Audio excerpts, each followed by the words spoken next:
कि तू मेरे जैसा अगर सुखी होना चाहता है, मेरे जैसा आनंद में जीवन जीना चाहता है, तो सकल की आस छोड़ना पड़ेगा। सकल कहिए तो संसार की सारी इच्छा वासना को छोड़ना पड़ेगा। हमारी जहाँ जहाँ आसक्ति है, जहाँ जहाँ हम फंसे हैं, वहाँ से हमें निकलना पड़ेगा। सब प्रकार की आशा को छोड़ेंगे, तभी हम सद्गुरु कबीर साहब के पद को समझ पाएंगे, नहीं तो नहीं समझ पाएंगे। सकल की आस, हमें तो किसी न किसी की आशा रहती है कि भाई हमारे लड़के बच्चे हैं, उनकी आशा भी रहती है, पत्नी की भी आशा रहती है, और नाती पोतों की भी आशा रहती है। और इनसे भी जब ऊपर उड़ जाते हैं तो कोई देवी है, कोई देवता है, इनसे भी आशा रहती है ये हमारा कल्याण कर देंगे, ये हमें सुख पहुंचा देंगे। या किसी किसी को अपने पास धन संपत्ति है, उसी का भी भरोसा रहता है। तो सद्गुरु कबीर साहब ने कहा कि ये बाहरी पदार्थ है कि आशा छोड़ना पड़ेगा, क्योंकि तुम्हारे पास में कोई बात की कमी नहीं है, तुम पूर्ण हो, परंतु तुम अपने आप को भूले हुए हो।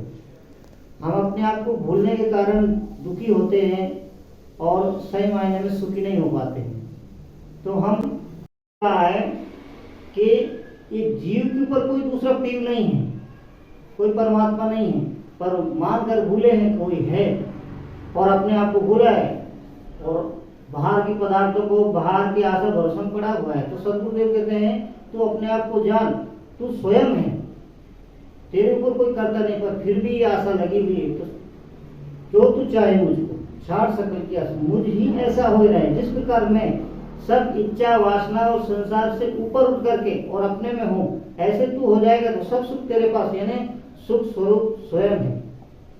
पर ये अपने आप को भूला हुआ है, अपने इन 5 तत्व के शरीर को ही मैं मान बैठा है।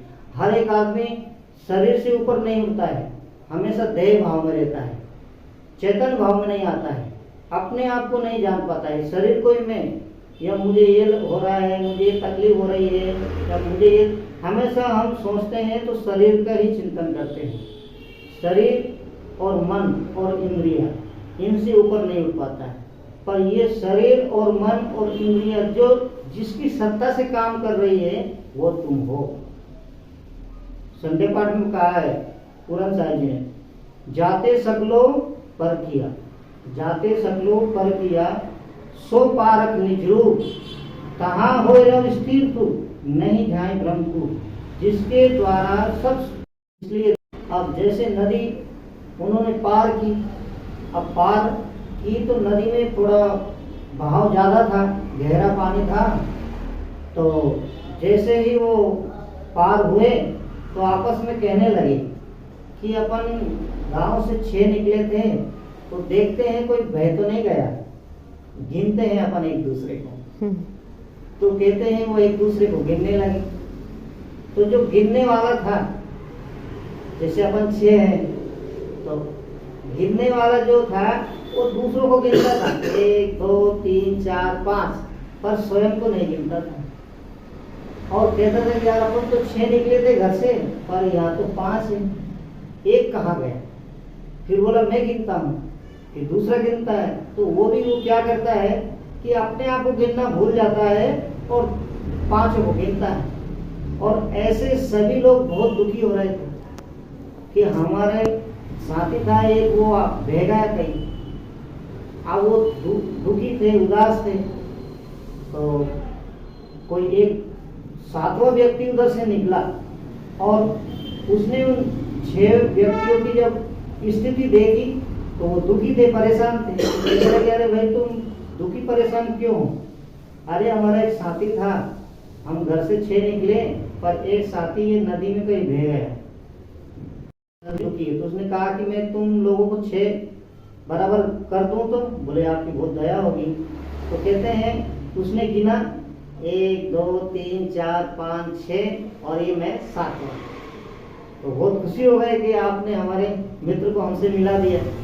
वो तो 6 के 6 ही थे, पर गिनने में भूल पड़ रही थी, इसलिए वो दुखी थे कि हमारा कोई साथी बिछड़ गया, ऐसा करके दुखी थे। इसी प्रकार हम जब जब इस मनुष्य जीवन में आते हैं तो हम 5 तत्व का ये शरीर है, पृथ्वी, जल, अग्नि, वायु, आकाश। इस 5 तत्वों से रचित इस शरीर को ही हम मैं मानते हैं।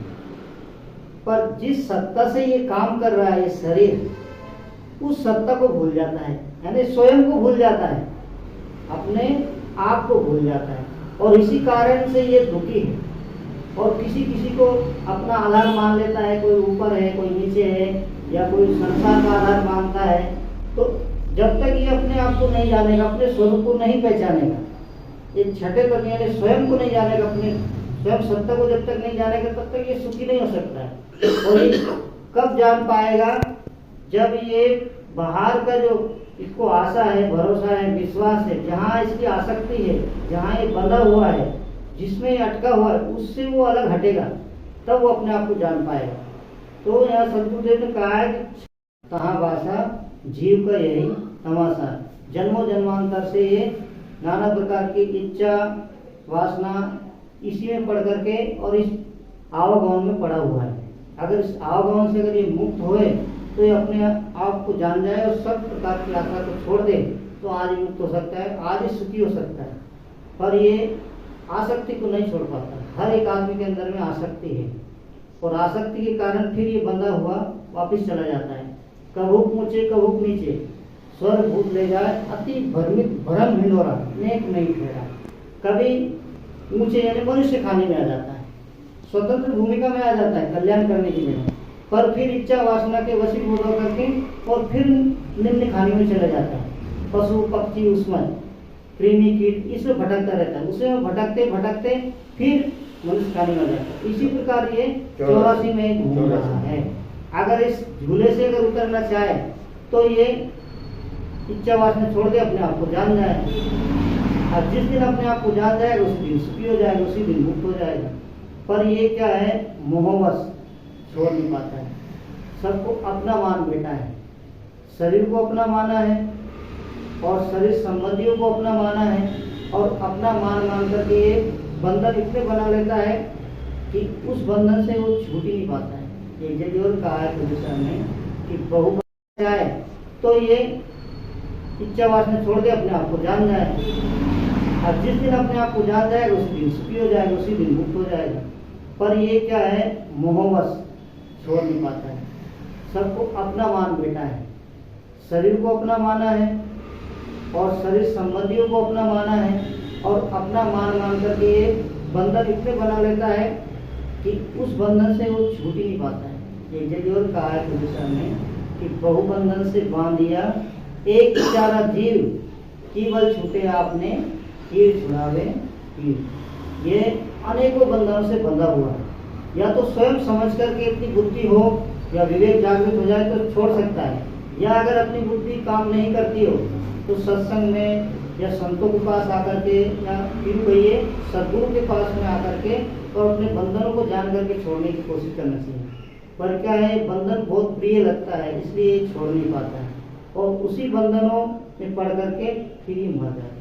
इसलिए सदगुरु ने कहा कि ये मनुष्य जन्म कहिए मोक्ष की भूमिका बताइए, इसमें जो चाहे कर सकता है, क्योंकि स्वतंत्र भूमिका है, और बाकी जो है परतंत्र भूमिका है, वो भोग भूमिका है, और ये स्वतंत्र भूमिका है। ऐसे अपनी स्वतंत्र भूमिका को जान करके, अपने पद को पहचान करके, और ये मुक्त हो सकता है अगर चाहे तो। बोलिए श्री सद्गुरुदेव की जय।